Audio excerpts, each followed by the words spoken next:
Welcome back to my channel. నిన్నటి క్లాస్లో మనము రోమన్ నెంబర్ 2లో 2 ప్రాబ్లమ్స్ చెక్ చేసుకున్నామండి. ఇది ప్రాబ్లం నెంబర్ 3. ఏమి ఇచ్చాడు? జీ ఇచ్చాడు, మ్యాపింగ్ ఏ నుంచి బీకి ఇచ్చాడు, then find out A and B అనేది మనల్ని చూపించమన్నాడు. ఫస్ట్ ఏ ఇచ్చాడు, బి ఇచ్చాడు. A B. ఏ ఎంత అండి?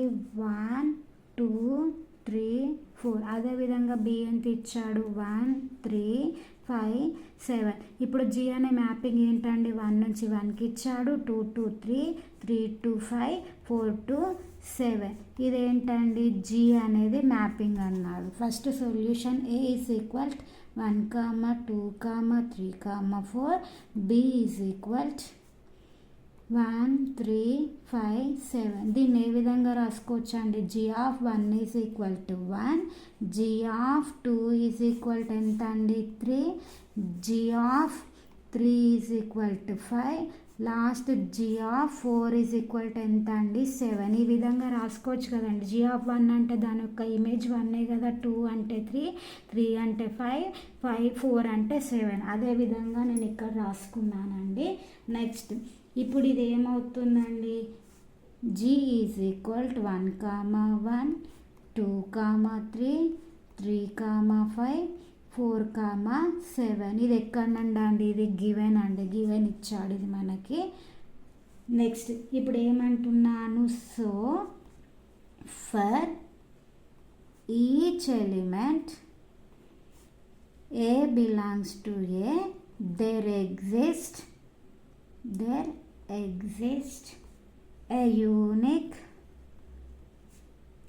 B belongs to B such that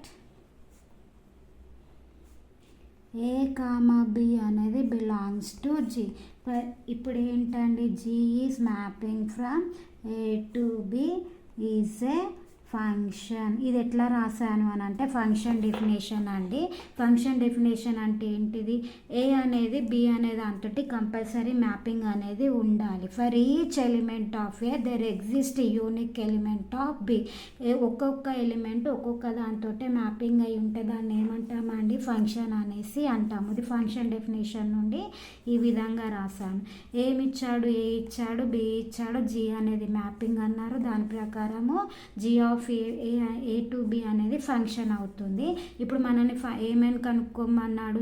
G of X is equal to ఒక ఈక్వేషన్ ఇచ్చి ఏ బిని మనల్ని ఫైండ్ అవుట్ చేయమంటున్నాడు. ఫస్ట్ జీ ఆఫ్ ఎక్స్ ఏమి ఇచ్చాడండి? A X plus B. ఇప్పుడు నేను ఈ వాల్యూస్ని సబ్స్టిట్యూట్ చేస్తున్నానండి. 1 2 G of 1 is equal to A X ప్లస్లో 1 అనేది సబ్స్టిట్యూట్ చేస్తున్నాను. A into 1 plus B.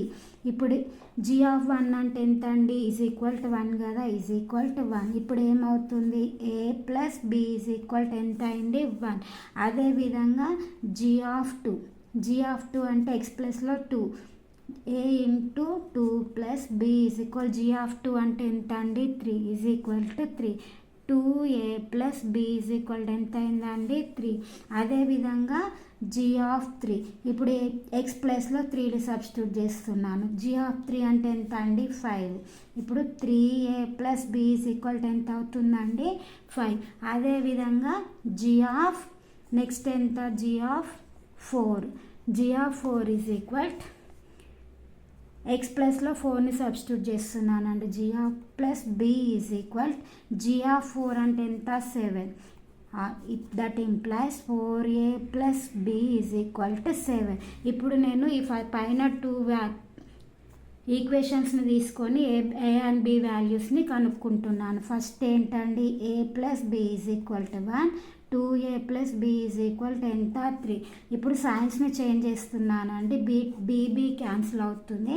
ఇప్పుడు ఏలో నుంచి 2a వెళ్తే ఏ అవుతుంది, 1లో నుంచి 3 తీసేస్తే 2 అవుతుంది. బిగ్ నెంబర్ ముందు మైనస్ సైన్ ఉంది కాబట్టి మైనస్ని పెట్టుకుంటే ఏ ఈజ్ ఈక్వల్ టు ఎంత వచ్చిందండి? వాల్యూ 2. ఇప్పుడు ఈ ఏని తీసుకెళ్ళి ఈక్వేషన్ ఫస్ట్ దాంట్లో సబ్స్టిట్యూట్ చేస్తున్నానండి. Substitute A is equal to 2 in equation.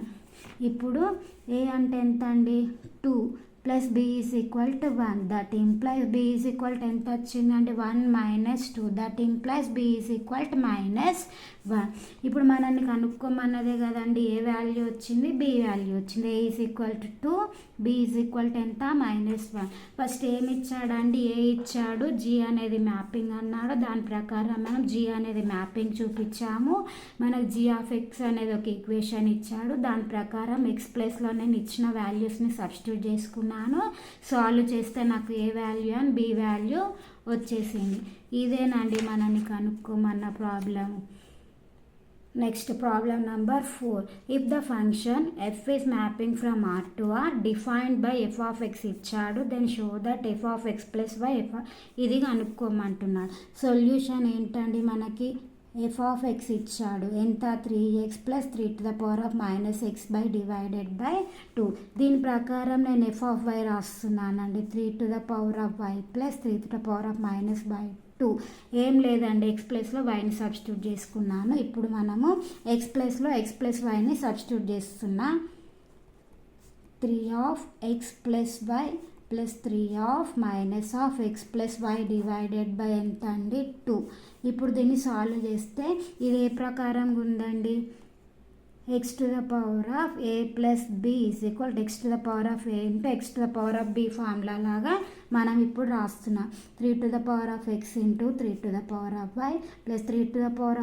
x × -y divided by 2.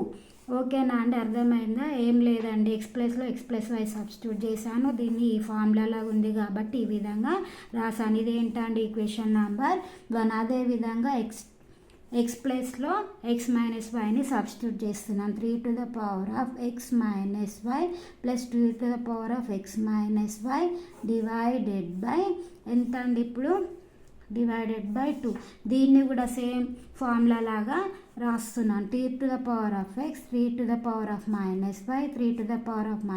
x × 3 ఎంత ప్లస్ అవుతుంది డివైడెడ్ బై 2. ఇదేంటండి, ఈక్వేషన్ నెంబర్ 2. ఇప్పుడు మనకు కావాల్సింది వచ్చి F of X plus Y ఉంది, F of X minus Y ఉంది. ఇప్పుడు ఈ రెండింటిని యాడ్ చేస్తున్నాను. F of X plus Y plus F of X minus Y is equal X plus Y అంటే ఎంతండి, 3x × 3 × y 3 - x × 3 divided by 2 plus 3x × 3 - y 3 - x × 3 divided by 2. ఇది ఎక్కడి నుంచి రాసామండి, equation number 1 and equation number 2. ఇప్పుడు మొత్తానికి LCM 3x × t⁻y + 3 - x -y. ఏం లేదండి, దీన్నే రాస్తున్నాను. ఇప్పుడు ఈ ప్రకారము దీంట్లో x కామన్ తీస్తున్నానండి. 3x కామన్ తీస్తున్నాను. 3y × 3 - y. ఇందులో నుంచి 3 - xని కామన్ తీస్తున్నాను డివైడెడ్ బై 2. ఈ 2లో నుంచి ఎక్స్ని కామన్ తీసాను, ఈ 2లో నుంచి -xని కామన్ తీసాను. ఇప్పుడు మిగిలినవి రాస్తున్నాను డివైడెడ్ బై 2. ఇదేంటండి, ఈక్వేషన్ నెంబర్ 3 అనుకోండి. అదేవిధంగా ఇప్పుడు ఇది ఏంటండి, LHS. ఇప్పుడు RHSని రాస్తున్నాను. 2 × f of x × f of y. ఇప్పుడు 2 × f of x అంటే ఎంత అండి, 3x + 3 - x డివైడెడ్ బై 2. అదేవిధంగా 3y + 3 - y డివైడెడ్ బై 2. ఈ 2 క్యాన్సిల్ చేస్తే ఏమవుతుందండి, 3x + 3 - x 3y/3 divided by 4. ఇదేంటండి, RHS. సేమ్ ఉన్నాయి కదండి, LHS అనేది RHS అన్నది. That implies LHS = RHS. ఏం లేదండి, ఎఫ్ ఆఫ్ ఎక్స్ ఇచ్చాడు, దాన్ని x + y కనుక్కున్నాను, ఎఫ్ ఆఫ్ ఎక్స్ - y కనుక్కున్నాను. ఆ రెండింటిని యాడ్ చేసి ఒక వాల్యూ వచ్చింది. నెక్స్ట్ RHSని తీసుకొని ఎఫ్ ఆఫ్ ఎక్స్ అంటే ఎంత అండి, ఇది, ఎఫ్ ఆఫ్ వై అంటే ఇది. ఈ రెండింటిని రాసుకొని ఈ రెండింటిని ఈక్వల్ చేశానండి. That implies LHS = RHS. Please subscribe my channel. Thank you all.